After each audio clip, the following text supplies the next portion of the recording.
Assalamu alaikum, Dr. Rashid, and good afternoon, my fellow classmates. My name is Anika Barkat.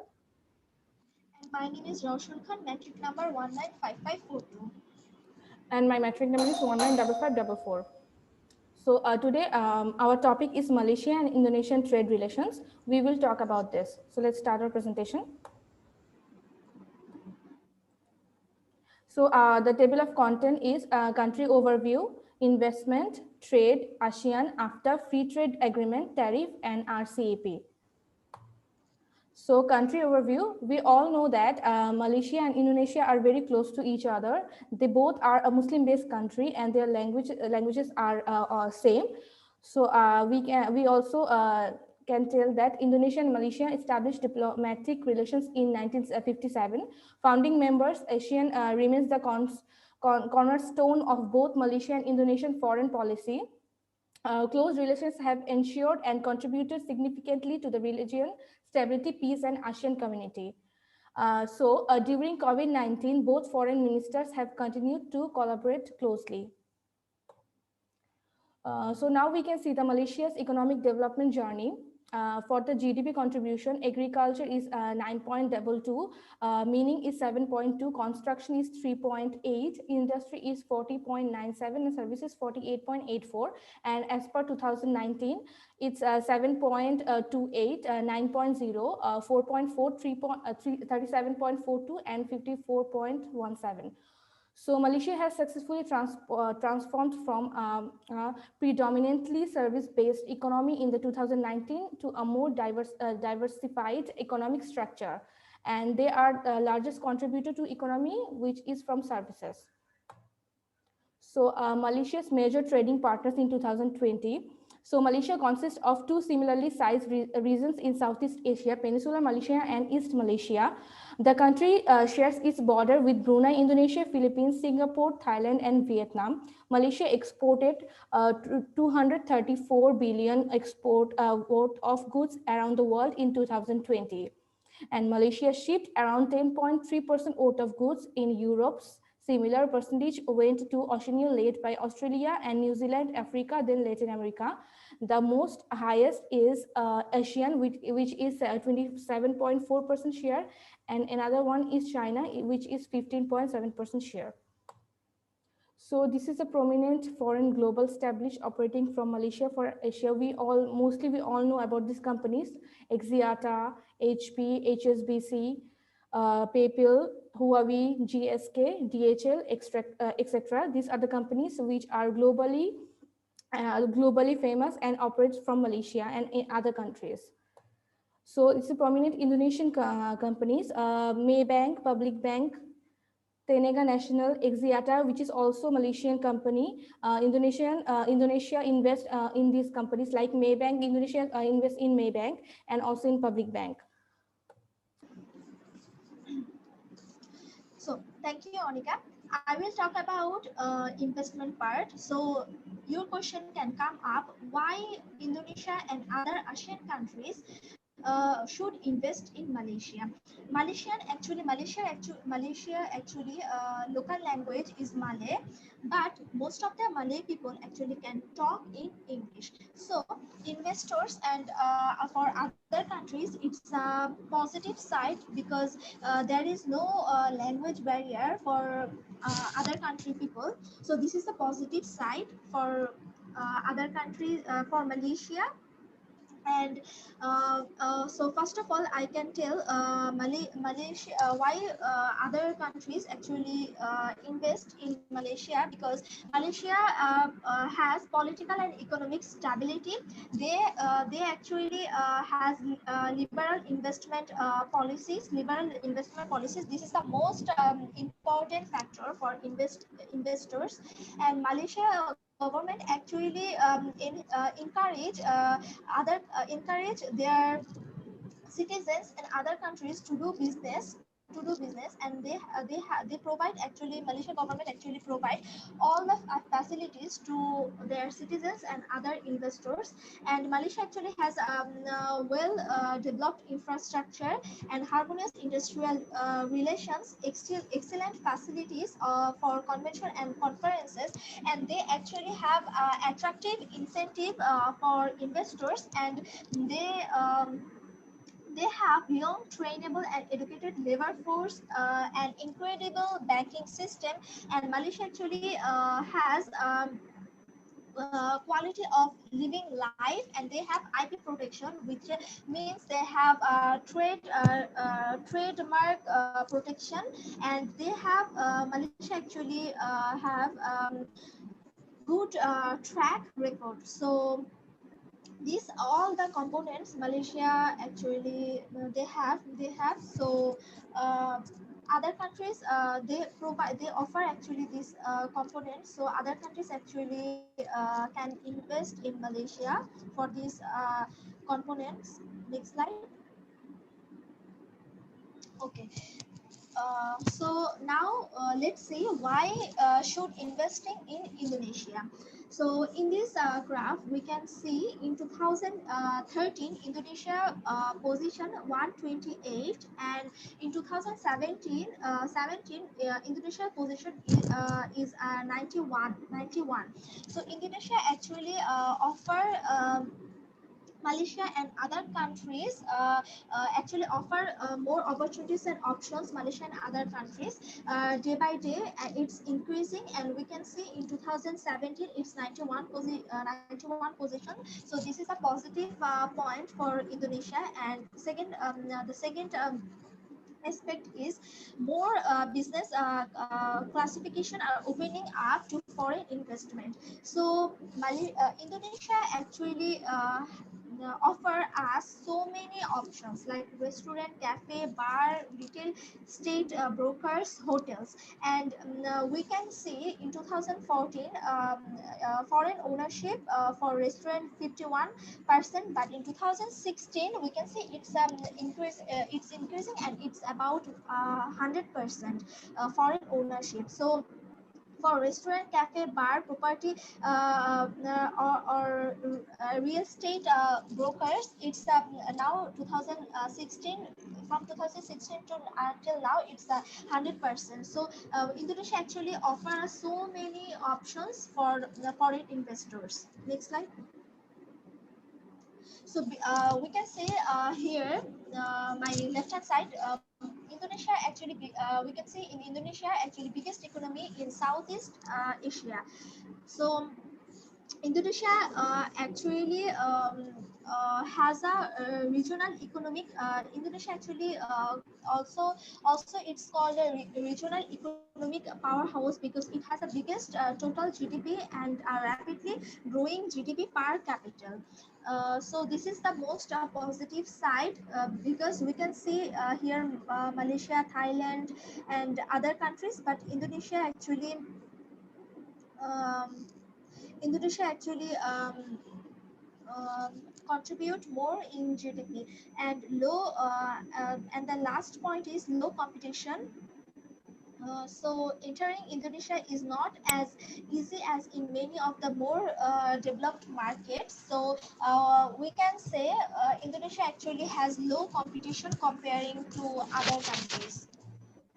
So these all the components Indonesia actually has. So for these components, Indonesia and Malaysia, they both have their different aspects. So investors actually should invest in Indonesia and Malaysia, both countries, and Indonesia and Malaysia also, they should invest among them. Next slide. Trade. Okay, so Malaysia, Indonesia actually to have stronger trade ties in digital economy. So Indonesia is currently Malaysia's ninth largest trading partner and the third largest among ASEAN countries, and Malaysia is the fifth largest investors in Indonesia with investment over 15 billion in areas such as banking, plantation, construction, toll road, transportation, food industry, chemicals, oil and gas, energy, as well as telecommunication. Next slide. Okay, we can see here Indonesia Malaysia bilateral trade. So Indonesia Malaysia relationships has gone through periods of turmoil and cooperation. Today the two countries and their relationship actually are becoming increasingly important to the political structure of Southeast Asia, as both the United States and China look to further their influence in the region. And by left hand side you can see in 2014, Indonesia actually imports more from Malaysia comparing to Indonesia exports to Malaysia. Next slide. So we can see here Malaysia's export to Indonesia. So actually in 2019 Malaysia exports to Indonesia more than 7,400 million, and including mineral fuels, oils, and machinery, nuclear reactors, boilers, plastics, iron and steel, most significant part, and mineral fuels and oils actually the highest export item from Malaysia to Indonesia in 2019, and we couldn't actually get 2020 20 report because of COVID-19. So the latest report we can find in 2019. Next slide. So here we can see Malaysia's imports from Indonesia. So in 2019, Malaysia actually import from Indonesia more than 900 million. It's actually approximately 950 million, and we can see these two comparison. Malaysia actually imports more from Indonesia than exports, and that's all from this. Next slide. Okay, so my next presenter actually will talk about ASEAN. Thank you, Roshan. So I will talk about ASEAN. We all know that ASEAN is a combination of the Asian countries together, and it's from in 1967. It's a united Indonesia, Malaysia, Philippines, Singapore, and Thailand, which sought to create a common front against the spread of communism and promote political, economic, social stability and rising tensions in the Asia Pacific. So how the ASEAN works? The ASEAN is a regional grouping that promote economic, political, security cooperation among its 10 members: Brunei, Cambodia, Indonesia, Laos, Myanmar, Malaysia, the Philippines, Thailand, Singapore, and Vietnam. And it's created an agreement and signed on 28 January 1992 by the 6 members, namely Brunei, Indonesia, Malaysia, Philippines, Singapore, and Thailand. So after now comparisons the 10 countries of ASEAN. Some ASEAN infrastructures spending. So for the electricity, transport, water, sanitation, and telecommunication. So mostly the transport is the most investing in structure from the ASEAN countries. More the ASEAN countries invest in transport, like creating new metro rail, or creating new airport investment in airport. As we know that a lot of tourists come, and before 2020 a lot of tourists come and go in different countries, so they invest in transport. The second one is electricity. We all know that electricity is very important for us. So without electricity we can't do anything. So they invest in electricity. Next is Malaysia as a hub for ASEAN. So according to the GDP and everything, we can say that Malaysia is the 7th largest economy for now, and by the 2050 they will be 4th country among the ASEAN countries. And ASEAN country partners are Australia, Canada, China, Japan, India, Korea, New Zealand, Europe, Russia, USA, and Indonesia. So ASEAN Free Trade Agreement, AFTA. So I would like to call Roshan Khan for to explain this part. Thank you, Anika. So I will talk about actually ASEAN Free Trade Area, which is called AFTA. So uh, Indonesia, Indonesia actually signed on after 28 January 1992, and more than 99% of good categories in this trade bloc are currently already tariff free for Indonesia's intra-ASEAN trade activities. In 2015, Singapore and Malaysia top the list in terms of total value with 30.6 billion USD and 16.1 billion USD respectively. Next. Okay. Okay, so Indonesia and Malaysia have signed and implemented a number of free trade agreements with countries and regions around the world as an independent market, as well as a member state of the Association of Southeast Asian nations. Okay, and why actually your question can come up? Why actually AFTA created? AFTA was created to support economic cooperation between member countries. The ASEAN Free Trade Area AFTA was established in 1992. This agreement was aimed at eliminating tariff barriers among member countries and creating regional market of 500 million people. Next. Okay. So Indonesia is a member of the free trade arrangement between 10 ASEAN member states and China. The initial framework was signed on 4th November 2002. Under this agreement, which came into full effect on 1st January 2010, China and the 6 original members of ASEAN, namely Indonesia, Malaysia, Brunei, Darussalam, the Philippines, Singapore, and Thailand, sought to reduce import tariff on more than 90% of traded goods. Next. Okay, so my next presenter, Anika, will talk about free trade agreement. Okay, so free trade agreement.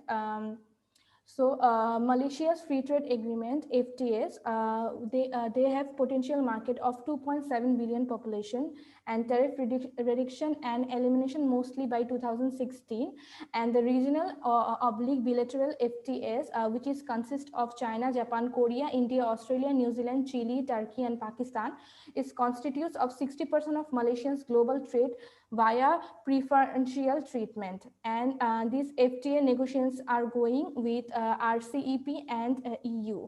Once concluded, will increase the share of Malaysia's global trade via preferential treatment to 80%, potential market of additional 1.8 billion of population. So tariff. We just after knowing about Malaysia's free trade agreement, we can get to know that about the definition of tariff. Tariff is known as a tax or duty that need to be paid on a specific class of exports and imports. It is used for the purpose to restrict trade, because to enhance the price of imported products in order to make them more costly for customers. And tariff also considered as an amount that paid by a country for exporting and importing the products and services. Products and services which are traded, their price get enhanced in case tariff being obligatory of the products. There are several tools provided in respect to shape mercantilism policy. So Indonesia in FTA. Indonesia is a member of Association of Southeast Asian Nations. We already know that. FTA policy in pursuit of lowering interregional tariff between the members through common effective preferential tariff CEPT scheme. The tariff requires the members to set the tariff between 0 to 5%, and more than 99% products in CEPT inclusion list of ASEAN 6 countries consisting of Brunei Darussalam, Indonesia, Malaysia, Philippines, Singapore, and Thailand, and already have implemented 0.5% tariff, which in other countries such as Cambodia, Laos, Myanmar, Vietnam, the tariff is in the stage of development. So regional Comprehensive Economic Partnership, RCEP, which is known as RCEP. So Regional Comprehensive Economic Partnership is association with the Southeast Asian countries, which is already we mentioned the 6 or 7 countries of Southeast Asia. And the Regional Comprehensive Economic Partnership, the countries are relationship with Australia, Cambodia, India, Japan, Myanmar, Philippines, Thailand, Brunei Darussalam, China, South Korea, Malaysia, New Zealand, Singapore, and Vietnam. On my right hand side, I can see that there is a trade balance in millions of US dollars 2018 survey. The mostly is 100 billion is by Singapore, and the second one is China mainland, and Malaysia is on the fifth position with 16 billion, and Indonesia is also on the second last position with 20 billion. So that's all from our side. I think we are a little bit successful to get about the Malaysian-Indonesian trade after tariff and etc. So if you have any question, you can ask us. Thank you all for listening to our presentation.